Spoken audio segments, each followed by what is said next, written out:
유가족들의 애통한 눈물과 몸부림, 그리고 숙연한 헌화와 분향 속에 진행된 여의도 광장의 국민장 연결식.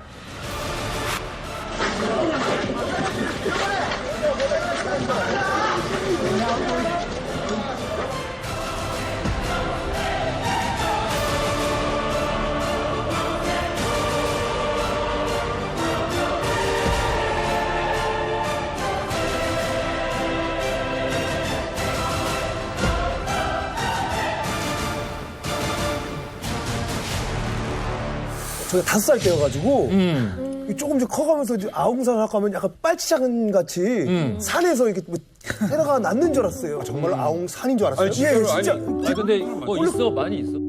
그게 이제 지명이 아니잖아요, 아웅산이. 그러니까 아웅이라는 산이 있는 줄 알고 이렇게 표현을 했나 봐요. 예, 그건 아니고. 그러니까 이제 미얀마의 독립 영웅이자 이름이 국부죠, 국부. 예. 나도 산인 줄 알았어. 나도 산인 줄 알았어. 근데 아웅산 장군 같은 경우에는 국부이기 이전에 진짜 정말 거의 뭐라고 해야지? 약간 신적 존재인데. 어떤 인물인가요, 아웅산? 아웅산 수치라고 있죠. 지금 가택연금제에 있는 쿠데타 세력에 의해서 그분의 아버지. 그렇죠. 제국주의 소나기에서 버마 국민들을 구원해낸 어떤 그 신적 존재. 그곳은 어디예요? 아웅산 묘지라고 불렀던 곳인가요? 우리나라를 방문하는 모든 외국 사절들이 웬만하면 그 제일 먼저 방문하는 데가 공식 방문하는 데가 그렇지. 국립묘지잖아요. 어느 나라 가든. 근데 그것처럼 이제 거기서는 이제 아웅산의 묘지를 방문하게 되어 있는 거죠. 요즘 젊은 분들이 생각하는 최악의 사건은 미국의 9.11 테러나 아니면은 우리나라가 겪었던 천안함 폭침 사건 혹은 연평도 포격 사건 등 생각하는데 이 사건은 그것보다도 훨씬 더 국제사회에 충격이 컸던 사건이고 한 문장으로 표현하자면 한 나라의 행정부 전체가 한 장소에서 일시에 몰살된 사건입니다. 그때 사망했던 분들을 보면 17명이 순직을 했는데 대통령 비서실장 숨졌고요. 경제수석 숨졌고요. 외무부 장관 숨졌고요. 미얀마 대사 숨졌고요. 경제부총리 숨졌고요. 국회의원 숨졌고 그때 돌아가신 심상우 의원 같은 경우는 개그맨 심영섭 씨의 아버지로 알려져 있는데 심영섭 씨의 아버지가 국회의원이었는데 그때 그 자리에서 숨졌고 보시면 행정부 전체 수반이 그때 전두환 전 대통령을 따라서 버마, 미얀마 순방에 동행을 했었고 전 대통령이 도착하기 직전에 일거에 다 사망했습니다. 이만갑에서 정말 엄청난 분들을 모셨습니다. 제가 진짜 이분을 뵙는구나라는 생각이 들어서 제가 좀 신기하기도 하고 어마어마한 휴민트. 예.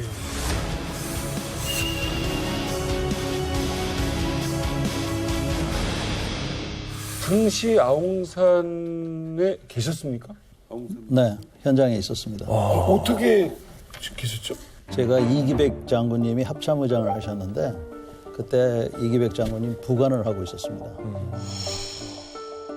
그 당시만 해도 전사안이 없어서 행정착오로 제가 고참인 줄 알고 저를 그 부관으로 뽑았는데 어렵게 데려다 놨는데 데려다 놓고 보니까 중위로 진급한 지 한 달밖에 안 돼서 다시 돌려보낼 수가 없어서 제가 그분 부관을 아주 어린 나이에 시작을 해서 육군본부에 계실 때 하고 이군 사령관 하실 때 그리고 합참의장 하실 때까지 이제 부관으로 계속 있었습니다.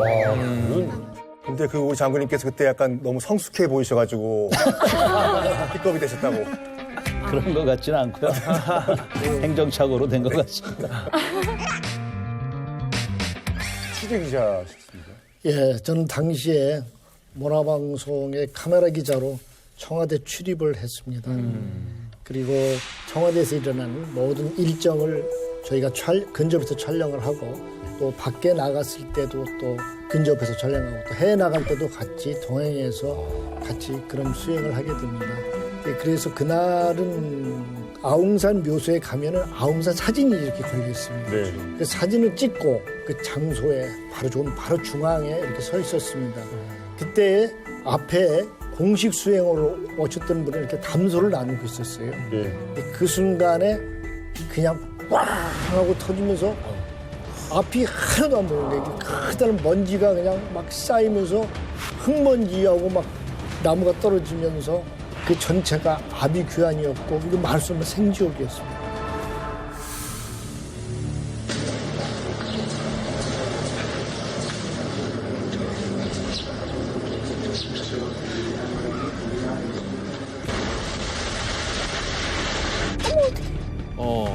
자,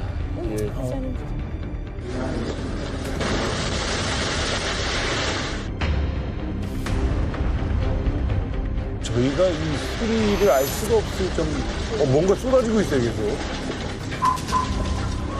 안 다치신 거예요? 야, 어머 어떡해 진짜.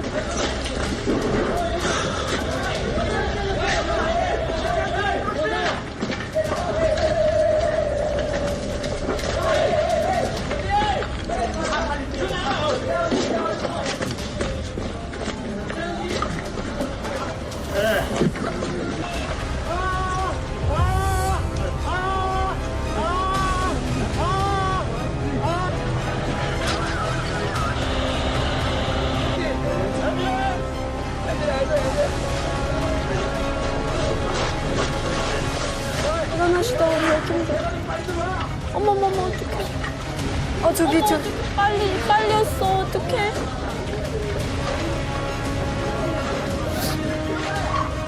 천장이 아예 지금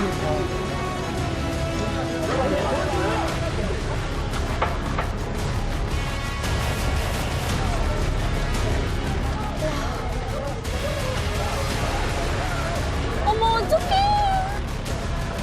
어머 어떡하냐.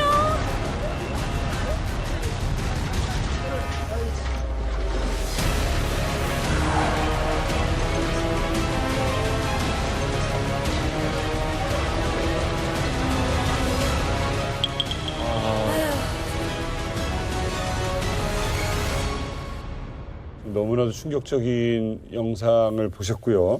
지금 처음에 귀막은 남성분이 예. 바로 그 전대요. 저희 선배인 임치현 선배 카메라에 잡힌 거예요. 근데 그 순간이 갑자기 꽝 터지는데 이 고막이 얼마나 아픈지 그냥 이렇게 하고 소리 지르고 그런 순간이 잡힌 거거든요. 사실은 그 당시에 많은 분들이 돌아가시게 된 원인이 허탄 위에서 떨어져서 돌아가시기도 했지만은 그 지붕이 가운데가 하늘로 떴다가 내려오면서 그 많은 그 나무라든가 그런 석가래 같은 거에 맞아서 많은 사람들이 부상하고 그랬습니다. 사실은 그날 사실 울면서 찍었어요. 울면서. 예.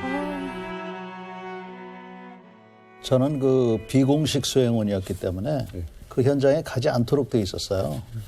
근데 이제 비서니까 그날 일정을 아침에 확인하는데 그 상황실에서 가고 싶으면 가도 된다고 그러더라고요. 그래서 의장님한테 가지 않도록 돼 있는데 가도록 하겠습니다. 그랬더니 그래 너도 여기까지 왔는데 구경 삼아 가자 그러시더라고요. 그래서 쫓아갔는데 저보고 하여튼 사진을 많이 찍으라고 그러더라고요. 그 카메라를 하나 사주고 필름도 한 100통 가져간 것 같습니다. 배터리도 한 200개, 300개 가져가고 그랬는데 버마에 도착해서 이걸 작동을 시켜보니까 기온이 올라가가지고 이게 방전이 되는 겁니다. 이 카메라, 이 배터리가. 두세 방만 찍으면 이게 꺼지는 거예요. 그날도 카메라를 들고 이제 현장에 이제 모시고 갔는데 시작 2, 3분 전에 배터리를 가지러 저는 이제 그 밖으로 나간 겁니다. 그래서 차량이 주차돼 있던 데가 한 300m 정도 떨어져 있었어요. 그때? 예. 그래서 이제 가고 있는데 세단 세 대하고 이 저 경호하고 범하기하고 태극기하고 이렇게 해서 차량이 들어오는데 저는 영락없이 이제 대통령 오실 시간이 됐으니까 그 당시엔 전두환 대통령 차량에 또는 그 오시는데 경례 잘못하면 그대로 그 처벌받던 때예요. 그래서 경례를 딱 하고 주차장에 가 있는데 거기서 무슨 소리가 나더라고요. 그게 이제 진원곡입니다. 그래서 그 소리가 나서 이렇게 쳐다보는데 지금도 눈에 보이는데 가운데가 꽝 하고 터지더라고요. 그래서 그 순간에 아무 생각 없이 하여튼 뛰어갔습니다. 그쪽. 차에 잠깐 가신 그 찰나에 터진 거네요. 도착해서 한 1분도 한 몇 초 있는데 무슨 소리가 나서 이렇게 쳐다보는 순간에 터진 거야. 그래서 갔어요. 갔더니 이기백 장군님 계십니까? 중간쯤 갔는데 이제 화약 냄새가 막 나고 아까 영상에 나왔지만 막 피 묻은 사람이 나오고 권총 빼들고 무전기에다 대고 막 소리 지르고 갑자기 겁이 나기 시작하는데 발이 안 떨어지는 겁니다. 그래서 들어갈까 말까 이런 생각이 막 드는 거예요. 의장님이 살아계실 거라고는 상상도 못했어요. 터지는 거 봤으니까. 그래서 여기서 죽더라도 같이 죽어야겠구나. 그리고 에라 모르겠다고 딱 들어갔는데 누워 계시는데 여기 머리가 이렇게 열려 있더라고요. 이렇게 열려 있더라고요. 의장님 괜찮으십니까? 그랬더니 그러시더라고요.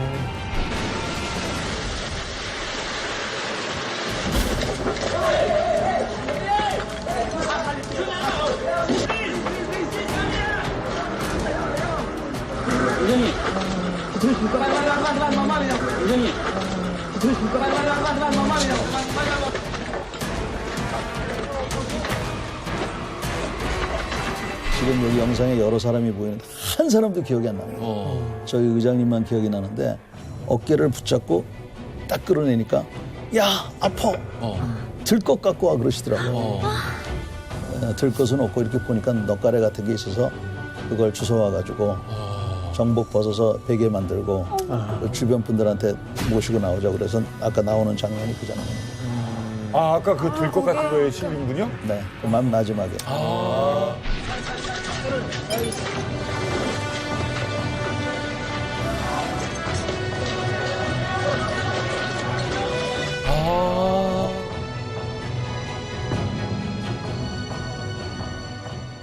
이 사진 혹시 선생님 두 분은 기억하실지 모르겠네요. 이게 사건 직전에 폭파전 직전에 마지막으로 찍힌 사진인데요. 예. 이게요? 이 사진이 그 아웅산 이렇게 큰 그 묘소 안에 앞부분에 공식 수행원들이 두 줄로 섰어요. 그 바로 폭파되기 바로 전에 서로 담소하고 있던 그런 장면. 이 당시에 맨 끝에 있던 분이 이기백 합창의장이고 맨 끝에 있던 두 분만 살았습니다. 나머지 분들은 전부 다 17분이 돌아가셨어요. 어떤 분들이죠? 그러니까 한 나라의 브레인이라고 할 수 있는 분들이 그냥 일거에다 돌아가신 거거든요. 당시 이제 테러로 희생된 분들 중에서는 서석준 경제부총리 그리고 김재희 경제수석 이분은 사실 당시 한국 경제를 이끌고 가시던 분들이거든요. 그래서 이분들의 손실로 한국 경제에 큰 타격을 입었다 이런 얘기가 있을 정도고요. 또 그 이범석 외무부 장관 같은 경우에는 그 나중에 그 빛을 보게 될 그 국방 정책을 설계했던 분이거든요. 이런 분들도 이런 인재를 잃었고 한병준 비서실장 같은 경우에는 한국 법철학계에서 상당히 유명하신 분입니다. 법철학. 지금까지도 뭐 교과서처럼 인용되는 그런 분인데 그런 분들이 목숨을 잃으신 거죠. 이 희생자 중에 정계 인사만 있었던 게 아니라 저희 동아일보 이중현 선배가 이 현장에서 돌아가셨습니다. 순직하셨습니다. 이중현 선배가 이제 보도 사진을 담당했던 선배였고 당시 정치부의 최규철 선배랑 그다음에 이중현 선배가 이제 짝으로 갔던 거예요. 최 선배는 팬 기자로 그 현장에 있었다가 심각한 부상을 입고 가까스로 목숨을 건졌는데 이 선배 같은 경우는 너무 안타까운 사연이 있어요. 출국 전에 사진을 좀 생생하고 선명하게 찍어보겠다고 좋은 사진 찍겠다고 그 직장 카메라 렌즈를 사서 들고 간 거예요. 아이고. 비쌌을 텐데. 근데 거기서 이제 목숨을 잃은 거고 원래는 뒷자리였어요, 이 선배가. 근데 그 앞쪽에 있는 선배한테 부탁한 거야. 선배, 내가 좀 좋은 사진 찍어서 다 줄 테니까 나 좀 앞으로 가게 자리 좀 바꿔줘라. 또 바꾸고. 앞에 김 선배, 난 자리 좀 바꿔요. 기자로서의 혹시. 네, 또 바꾸고 하다가 이제 운명을 달리하신 건데 보도 사진에 있어서 굉장히 거장이라고 할 수 있던 그분이 돌아가신 거죠. 그 이중현 기자는 서울에서 그 전용기 타고 갈 때 바로 제 옆자리였습니다. 이중현 기자. 그래서 같이 얘기도 나누고 계속 같이 갔는데 그 현장에서도 가장 센터에 풀로 신문사 풀로 간 이주연 기자가 바로 옆에 있었습니다. 바로 터지기 전에 제가 이주연 기자 보고 대통령이 곧 들어올 테니까 제가 바로 그 자리로 갔다 올 테니까 이 자리를 맡아달라. 그 말 하는 순간에 터졌습니다. 그래서 사실은 터지고 나서 혼비박산하고 뭐 저희들은 찍고 밖으로 나가서 막 찍고 그런 바람에 현장에서 이주연 기자가 죽은 줄 몰랐어요. 그래가지고 마지막 다 수습하고 다시 나중에. 귀국할 때 옆자리에 이주연 기자가 왜 없어요? 나타났어요. 그래서 이주연 기자 어디 갔느냐 그랬더니 돌아가셨다고. 세상에. 정말 오면서 무지하게 가슴 아파하고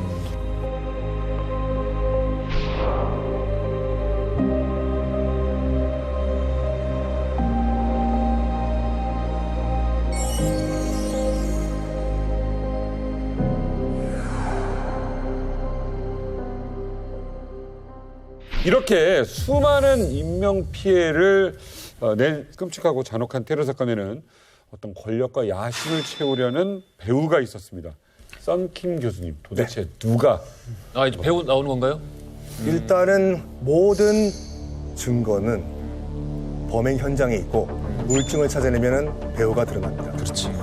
너무 수법이 똑같았어요. 기억하시는 분은 기억하시겠지만 1970년 6월 22일 지금 동작동 국립묘지 있지 않습니까? 현충원. 현충원 현충문을 똑같이 지붕에 크레모아 지뢰를 설치해가지고 북한 공작원들이 그 당시에 박정희 대통령을 시해하려고 했었어요. 수법이 똑같아요.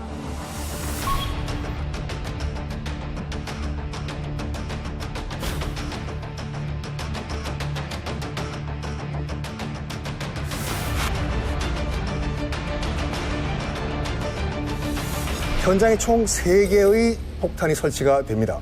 우리가 뭐 베트남전에서 처음으로 이제 미군이 사용했던 크레모아 지뢰라고 해가지고 한 방향으로 터지는 그 지상에 설치하는 지뢰가 있거든요. 구슬 같은 게 들이 팍 나와요. 아이언볼이라고 해서 최대 700발이 들어가요. 빵! 이게 자탄이 터지는 거죠. 한 방향으로. 그거 2개랑 그다음에 소위탄이 설치가 돼요. 소위탄이 뭡니까? 소위탄 여러분 아시다시피 그 1945년 미군의 도쿄 대공습 때 도쿄 시내를 다 날려버려가지고 20만 명의 시민을 불바다로 만들어버린 그 폭탄. 아까 현장 내용 봤을 때 소위탄은 안 터진 것 같아요. 소위탄이 안 터졌어요. 소위탄이. 그 터졌으면은 그때는 그건 진짜 끔찍해. 거기에 살아남는 사람이 그럼요. 그러면 현장에 소위탄이 있었다는 거예요. 그래서 일단은 크레모아 지뢰 2개랑 소위탄 하나가 설치가 되는데 크레모아 지뢰 하나가 터져요. 그리고 2개가 이제 불발탄으로 발견되는데 방금 진 교수께서 말씀하신 것처럼 만약에 이 소위탄이 터졌다고 하면은 현장은 정말 흔적이 없어요. 지옥이지. 그럼. 자, 원래 그러면 소위탄까지 터트리려고 했었다는 거 아니에요? 그럼요. 네, 두 가지. 그리고 또 나쁜 놈이네. 원격 조정으로 지금 리모컨으로 이 폭탄을 터뜨리려고 했는데 이 리모컨 안에는 일본 H4의 배터리가 있었거든요. 이게 북한 공작원들이 주로 쓰는 배터리예요.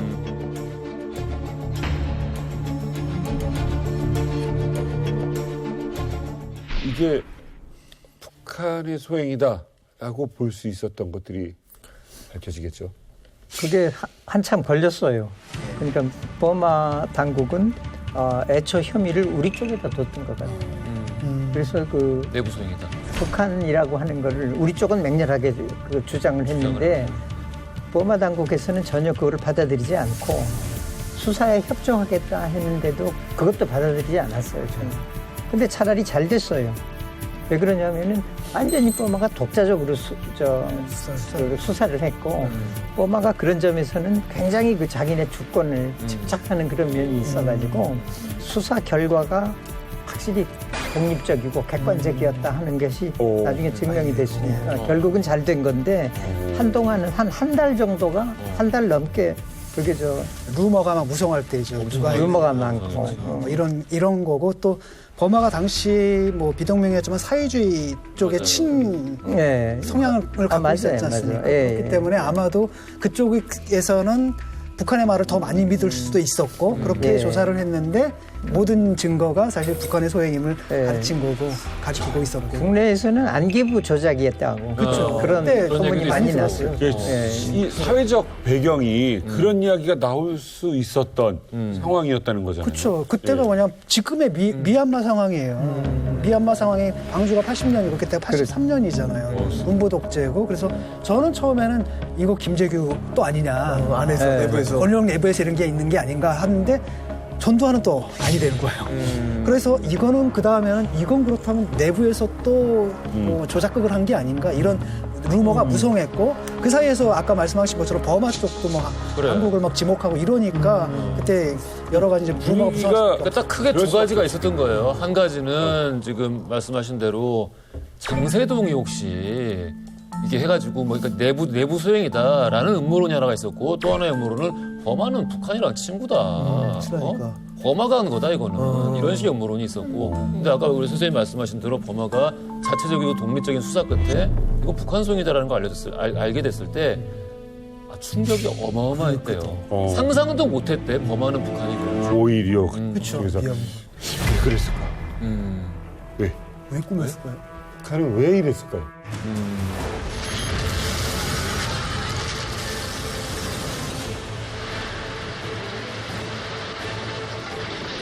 원인이 뭔가 광주 사태였어요.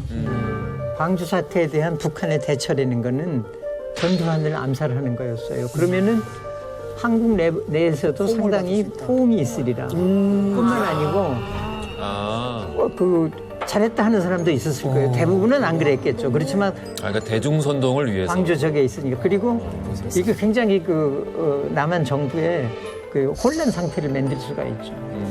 국내에서. 왜냐면 지도부 전체가 만약에 그랬다면 국가 수반까지도 만약에 이거라면 어마어마한 일이 벌어질 수 있는 그런 상황이겠죠. 자, 17명의 희생자를 만들어낸 북한의 아웅산 묘소 테러 사건 제1 목표인 전두환 전 대통령은 살아남습니다. 그는 어떻게 해서 살아남을 수 있었을까요?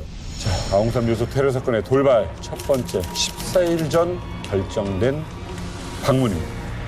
이게 정말 돌발이었거든요.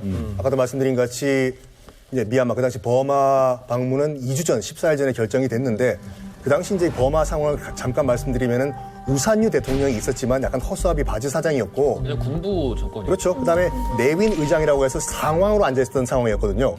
근데 이제 팩트는 뭐냐면은 이 버마의 그 당시 이제 모든 그 군 정보를 담당하던 틴우 중장이라고 있었어요. 내윈 의장과 약간 갈등이 있었다고요. 그래서 5월 그 1983년 5월에 숙청이 돼버려요. 틴우라는 정보 총책임자가 숙청되고 정보원들이 다 숙청된 상황이거든요. 그러면 솔직히 거기 가면 안 돼요. 왜냐면 치안이 공백이기 때문에. 그렇죠. 그때 순방을 결정짓는 모든 청와대 스태프들이 다 뜯어 말렸어요. 이범석 외무부 장관도 말렸어요, 대통령을. 근데 이범석 외무부 장관 돌아가셨어요. 그때 미얀마의 치안 상황은 성킴 교수님 말했던 것처럼 최악의 상황이었어요.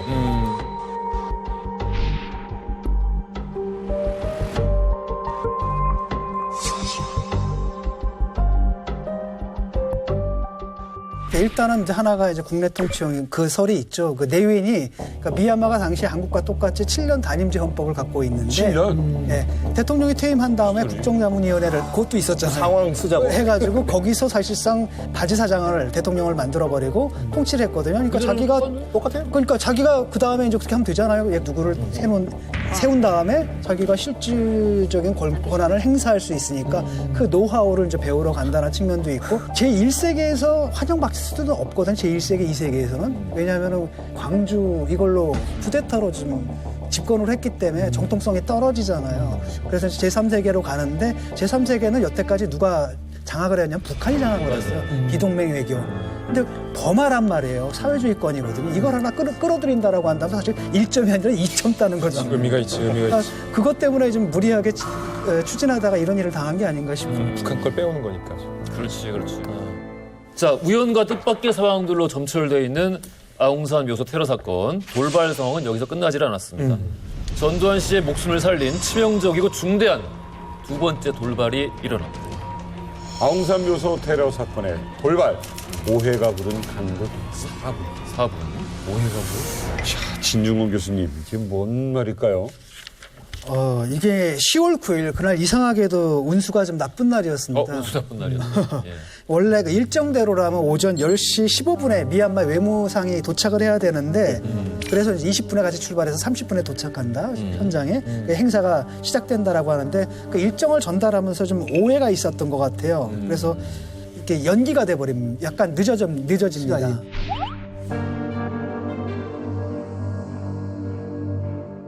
늦어지고 여기에 대해서 전두환 전 대통령이 좀 상당히 기분 나빠했던 것 같아요. 돌발 행동이 있었고 그로 인해서 약 4분간의 지연이 생겨버렸어요. 근데 그 4분이 또 목숨 살린 거죠. 그 4분이. 외무상 차량의 타이어가 펑크가 났다는 얘기가 가장 주요하게 나오더라고요. 그래서 뭐 택시를 타고 오느라고 늦었다고 도로에서 했는데 근데 택시가 없었대 또. 뭔가 화가 났다는 그것도 묘하네요. 그러니까 저쪽에서 늦어지는 게 기분이 나빠서 나도 조금 이따 갈래. 이제 그 전두환 대통령도 출발을 해가지고 4분 늦었지 않습니까? 조금 더 빨리 밟자 이래도 되긴 됐는데 굳이 뭐 밟을 필요가 있냐. 바로 조 앞에 그 아웅산 묘소가 있는데 원래 스피드로 가자 해가지고 결론적으로는 4분 늦게 도착한 것이 어떻게 보면 생사를 오가는 순간이 돼버린 거죠. 그래서 이제 가까웠던 거예요? 가까웠죠. 폭파될 당시에 전두환 씨가 아웅산 묘소 도착하기 전까지 1.5km. 그러니까 차로 2분. 차로 2분 거리를 남겨두고 있었다고 하고요. 이제 보이잖아요. 구름 올라오고 연기 올라오고 이러니까 차량이 급하게 방향을 틀어서 아웅산 묘소 인근을 빠져나가게 됐고 그렇게 해서 목숨을 건지게 되었다.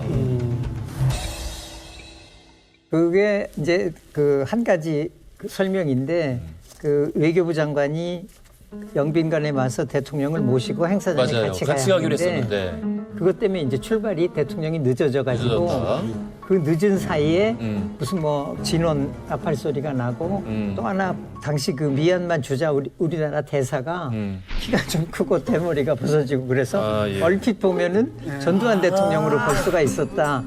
그분이 들어가니까 북한 그 공작원들은 대통령이 도착한 거다. 그다음에 그 차에 태극기를 꽂고 가요. 그러니까 대사가 공식 행사에 가니까 태극기를 꽂고 가죠. 그러니까 그 전두환 대통령이 도착했다 생각을 하고 그걸 잘못 눌렀다 하는 거예요. 생각을 해보세요. 미얀마 한국 대사가 일단 머리가 이제 그때 당시 대통령과 비슷한 스타일이고 또 거기다 또 특별히 비서실장은 보통 대통령과 같이 움직이잖아요. 그래도 당시에 한병춘 비서실장이 또한 머리 스타일이 똑같았어요. 당시 대통령과. 근데 그런 상황에서 먼저 대통령 두고 먼저 그 행사장에 도착을 하니까 이런 상황이 생겼겠네요. 묘한 상황에. 뭔가 영화 같다. 근데 진짜 이게 지금 아까 우리 돌발이라는 얘기가 자꾸 나오는데 몇 가지 우연이 지금 사실 여기 겹쳐 있는 거예요. 그러다 보니까 참 돌발이란 말이 나오게 되죠. 그렇죠. 같은 시간 아웅산 묘소 테러를 준비하고 있던 북한 공작원들에게도 돌발 상황이 등장합니다. 세 번째, 북한 공작원들을 도망치게 만든 만년필. 와. 만년필. 와. 제가 이 만년필 뚜껑을 여는 순간 도망가셔야 됩니다. 만년필이네요. 이게 만년필인데 만년필 하나가 뭐 대단한 건가 싶은데 여기에 얽힌 엄청난 이야기가 있습니다. 당시에 일단 테러범들이 어떤 테러를 하기 위해서는 현장 상황을 잘 보이는 곳이 있어야 되잖아요. 그렇죠. 그래서 북한 테러범들이 소위 명당을 찾아야 하는데 그게 바로 아웅산 묘소 인근에 있었던 차량 정비소인데요. 불과 바로 몇 분 떨어지지 않은 가까운 인근 거리에 차량 정비소가 있었습니다. 근데 진짜 이렇게 보니까 확 드러나는 게 아웅산 국립묘지 주변에는 저격수가 배치될 만한 곳이 없어. 다 숲이에요. 다 숲이에요. 맞아요. 도로변에 굉장히 인접해 있다는 겁니다. 그러네. 테러범들이 저 차량 정비소에 몸을 숨기려는 결정도 대통령 일행이 들어오는 그 차량의 진입 상황을 몸을 은신하면서 다 지켜봐야 할 장소로 딱 용이했기 때문이죠. 아웅산 국립묘지 이렇게 들어가는. 그러네요. 그래서 저기에서 이제 북한 테러범 2명이 몸을 숨기고 있었는데 뜻밖의 돌발 상황이 생깁니다. 바로 저 차량 정비소 사장이 와서 말을 거네요. 누구한테? 테러범들한테. 수상한 사람들이 생김도 다르고. 어쩌고저쩌고 하니까 야, 그 사람 매수한 게 아니구나. 아웅산 말로 야, 나 저 정비소 사장인데 니들 뭐야? 여기 있어. 니들 뭐야? 그러니까 북한 테러범들이 여기서 당황을 합니다. 그러면서 중국인 관광객인 척 해요. 치나, 여메여, 짱여마. 그런데 차량 정비소 사장이 봤는데 이게 어색한 거예요. 그래서 말도 안 통하고 하니까 야, 필담을 하자. 정비소 사장이 이렇게 생각하는 것 같아요. 근데 또 마침 북한 테러범 포켓에 만년필 하나가 꼽혀 있다고요. 그래서 이 정비소 사장이 에이, 못 알아듣겠으니까 그거 펜 놔보라고, 펜 줘보라고 해서 북한 테러범 포켓에 있는 만년필을 딱 꼽아드는데 그때 펜이 뽑혀가잖아요. 이거를 지켜보는 북한 테러범 얼굴이 사색이 됐겠네. 사색이 되는 거예요. 얼굴이 하얘지면서 이걸 열면 어떡해. 오마이갓. 야, 왜? 김일성? 혹시 리모컨 같은 거 아니에요? 리모컨. 이 만년필은 일종의 부비 트랩이었던 거예요. 그러니까 아웅산 국립묘지에서 자행했던 테러의 도구는 아니고 자폭용이거나 극단적인 상황에서 이 뚜껑을 열었을 때 터지는 거죠. 터지는 거죠. 그러니까 근데 이 황당한 돌발 상황이 발생한 거죠. 만약에 그 정비소 사장이 필담을 하겠다고 펜을 뽑아가잖아요. 그 사람이 거기서 뚜껑을 열었으면 거기서 바로 터지는 거죠. 바로 터지는 거죠. 어쨌든 이 정비소 사장한테 다시 만년필을 뺏어서 막 불이 나게 달려갑니다. 그래서 정비소에서 더 뒤쪽으로 밀립니다. 공원으로 이번에는 거처를 옮기게 됐습니다. 그런데 이 공원은 전두환 전 대통령, 대한민국 행정부 수반들을 환영하는 인파들이 그 공원에 가득했던 거예요. 그러니까 여기서는 상황 파악이 또 안 되는 거예요. 그러니까 정비소에서 한번 공원으로 밀리고 공원에서 야 이거 여의치 않으니까 한 번 더 밀립니다. 그래서 공원보다 더 열악한 장소로 옮길 수밖에 없었고 이게 디테일한 테러. 전두환 전 대통령을 눈으로 보고 폭발을 터뜨리지 못했던 실패의 원인으로 돌발이 겹쳐져서 작용하게 됩니다. 정비소 사장. 플랜 B, 플랜 C 이런 게 없었네요, 그러니까. 이거 진짜 끔찍한 일이에요. 이게 어떻게 이런 일이 있었냐. 좀 진원국 뭐 그거 얘기 뭐예요, 이게? 얘기도 있는데 그 아웅산 묘소 테러 사건에서 가장 유명한 돌발 상황이기도 하죠. 방금 말씀하신 게 예정보다 빨리 연주된 진원국의 정확히 얘기하면 나팔 소리. 이게 문제인 건데. 왜 그런 거예요? 왜? 일단 일화하고 이것도 설이고 뭐 세 분의 전문가 분들이 계시기 때문에 뭐 오류가 있으면 한번 지적을 해주시는데 일단 알려진 건 뭐냐면은 되게 겸손한데. 상당히 위축돼 있어요. 아닙니다. 항상 야사와 정사는 우리가 구별을 해야죠. 그래요. 일단 그 진원곡을 일단 군악대가 거기 현장에 있을 거 아니에요. 그러니까 1, 2분 먼저 연주 리허설을 했다라는 설이 있어요. 그럴 수 있죠. 밖에서 있던 테러범들은 이게 리허설인지 아니면 진짜로 연주하는지 알 수가 없잖아요. 멀리 떨어졌거든요. 멀리 떨어져 있으니까. 그래서 리허설하는 걸 듣고 전두환 대통령이 도착을 했구나. 도착을 해야지 진원곡이 울리기 때문에 그래서 터뜨렸다. 그래요. 설이 있다. 자, 지금 말씀 여러 가지 설이 있는데 현장에서 진원곡이 길게 울리지는 않았습니다. 길게 울리지는 않았다. 왜 그러냐면은 대통령 행사에는 경호원들이 검사를 합니다. 몸을 다 뒤지고 가지고 있는 장비를 전부 검색하고 카메라가 작동이 되는지 눌러보라고 그러고 사진은 찍어보라고 그럽니다. 그리고 본인들이 카메라 이렇게 들여다봐요. 버마에서 온 사람한테도 그렇게 합니다. 그날 버마에 있는 나팔수가 2명이 있었는데 제 앞에서 경호원이 나팔을 보고 나팔을 불어보라고. 근데 그 불어보라는 게 곡을 한 게 아니고 그래 카메라를 누르듯이 자기가 어떻게 나오나 그렇게 불렀던 것입니다. 그 진원곡을 연주하지 않았다. 그렇습니다. 그리고 거기 있던 삑 나팔 소리는 밖에 들릴 정도였습니까? 아니었습니까? 그러니까 뭐 조금 정도 들리는 거지 막 그렇게 거창하게 뭐 예를 들어 근데 이게 왜 중요하냐면 아닙니다. 기존의 그 나팔 소리가 결국엔 신호였다라는 게 정설이었는데 그러면은 선생님이 현장에서 파악하시기에는 그 나팔 소리가 신호의 역할을 할 정도로 크지 않았다는 말씀이시죠? 그렇습니다. 그리고 그 아웅산 묘소에 뭐 군악대가 와서 그렇게 하는 게 아니에요. 그냥 우리가 어디 가면 뭐 진흥국 불 때 왜 트럼펫 둘이 그냥 부르지 않습니까? 그런 정도로 한 2명이 왔던 것이고 의전 행사가 거기에 뭐 크게 뭐 이렇게 배치되고 뭐 그런 것도 아니고 거의 기자들 몇 명이고 아주 많이 보이질 않았어요. 나팔 소리 때문은 아닐 것이다. 아닙니다. 아, 정말 두 분 다. 소리는 바뀌네. 그 진원복은 분명히 아니었고요. 그러니까 말씀하신 대로 그냥 한 가지 톤으로 그냥 연습 삼아 부는 그런 그냥 하는 소리였어요. 그 소리가 나서 딱 쳐다보는 순간에 터졌거든요. 그러니까 어떤 연주가 있거나 이런 건 아니었고. 그 책을 쓰느라고 강민철하고 감옥에 같이 있던 동료들을 많이 만났어요. 그분들하고 얘기를 했는데 강민철 이야기는 이래요. 전부 다 아니었고 대통령이 늦어진다는 걸 알고 있었고. 첩보로? 예. 왜 그러냐면은 영빈관에 자기 첩자가 있었대요. 자기네들 첩자를 거기 침투해놨기 때문에 그 첩자가 늦어지고 한다는 걸 실시간으로 보고를 해줬대요.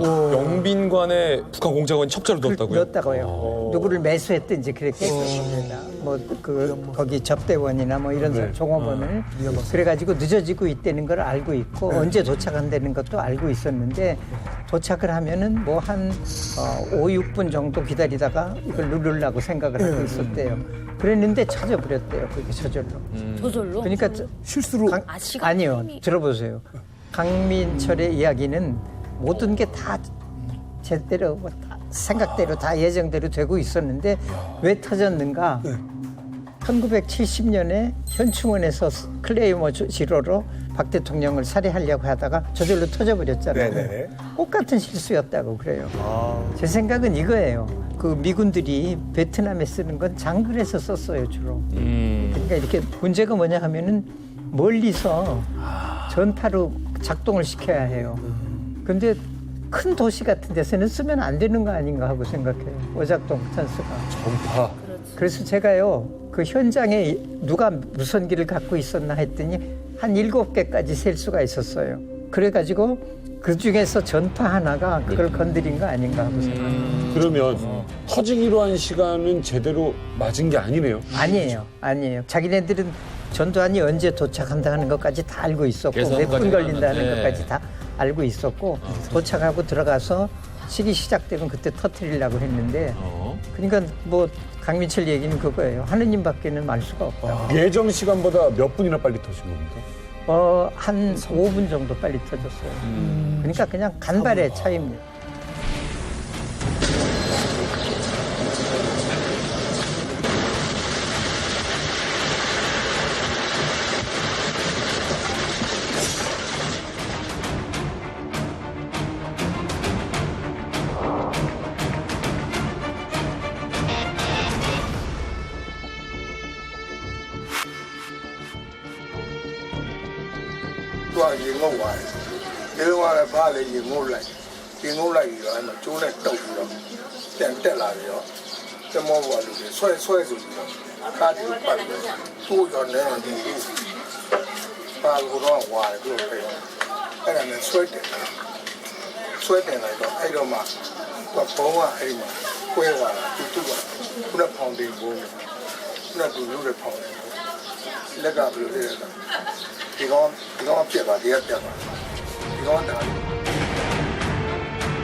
두 명의 테러범이 어떻게 되는지 우리가 알았잖아요. 경찰서를 빠져나와서 도망간 한 명이 남았어요. 테러범 3명 중에서. 그게 바로 강민철이에요. 나중에 선생님이 만났다는. 강민철. 마을 도망칩니다. 민가로 숨어요. 민가에 숨는 걸로 모자라서 쓰레기 더미 사이에 이제 숨었는데 당시에 미얀마 당국이 군 400명 넘게 풀어버립니다. 그래서 그 마을 전체를 그냥 포위해버려요. 그래서 포위망을 좁혀가다가 쓰레기 더미 사이에 숨어있는 강민철까지 찾아낸 거죠. 그때 강민철이 들었던 것도 마찬가지로 수류탄이었어요. 협박을 하기 위해서 안전핀을 뽑았는데 그것도 터져버려요. 어머야. 그래서 강민철이 한 팔을 잃어버려요. 그때 강민철이 조국에 대한 극도의 배신감을 느꼈다고. 나를 애초부터 구할 생각이 없었구나. 일부러 터지게 만들고 그런 거예요. 한두 번 해본 사람도 아닐 테고.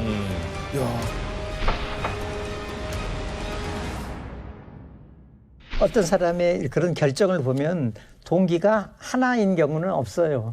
여러 가지 동기가 겹쳐 있는데 말하자면 이제 그 배신당했다 그거고 그다음에 자기네들이 그렇게 거기 잡히고 그러면 북한이 움직여줄 줄 알았대요. 자기네들 구해주려고. 근데 전혀 우리는 전혀 모르는 사람이다. 딱 잘라버리고 외부 뉴스를 보니까 이제까지 그 받은 교육들이 다 그 사실이 아니구나 그러고 그런 것도 있었는데 내 생각엔 이래요.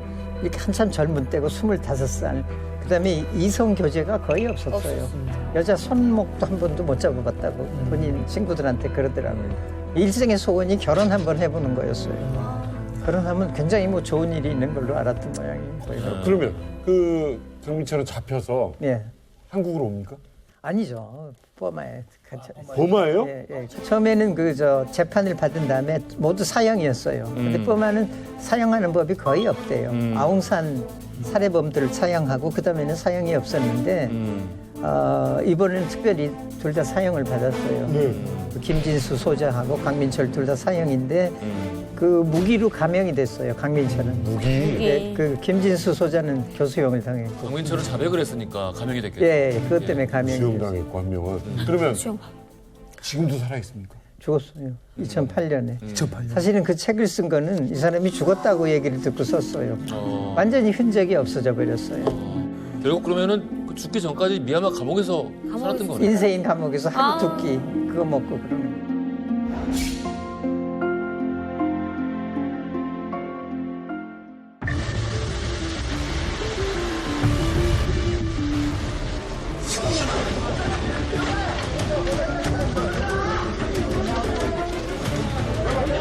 친애하는 국민 여러분, 북한 김일성 집단이 저지른 이번 버마 폭거는 국가 원수인 본인에 대한 위해 기도로서 우리 대한민국에 대한 선전포고나 다름없는 중대한 도발 행위인 것입니다.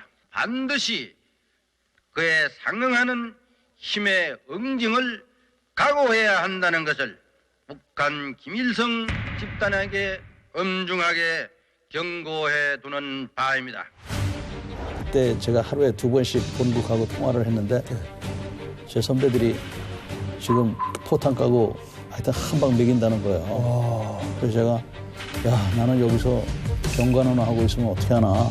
나도 전쟁에 참여해서 장렬히 전사해야 되는데 피가 끓지 피가 끓지. 그런 생각을 하고 있었어요. 당시에 군부잖아요. 모든 대한민국 군인들과 장성들이 불불 끓었습니다. 그럼 보셨잖아요. 내 가족, 내 이웃, 한 다리 건너면 아는 사람이 저기서 끔찍하게 다 살해당하고 온 거예요. 다 총 뽑아들었어요. 북한으로 가자고. 군부에 불만이 팽배했었어요. 그래서 벌초 계획이 준비됩니다. 주석군과 똑같은 모양을 만들어두고 패러글라이딩을 통해서 주석군에 낙하고 폭탄을 설치해서 김일성과 주요 요인들을 암살하고 강을 통해서 다시 귀화하는 비밀리에 벌초 계획까지 준비를 하고 훈련까지 해요. 그런데 전두환 전 대통령이 어느 순간 나타나서 북한에 대해서 김일성을 죽이려고 들면 나에 대한 반역을 간주하겠다라며 올스톱을 시켰다라고 하는데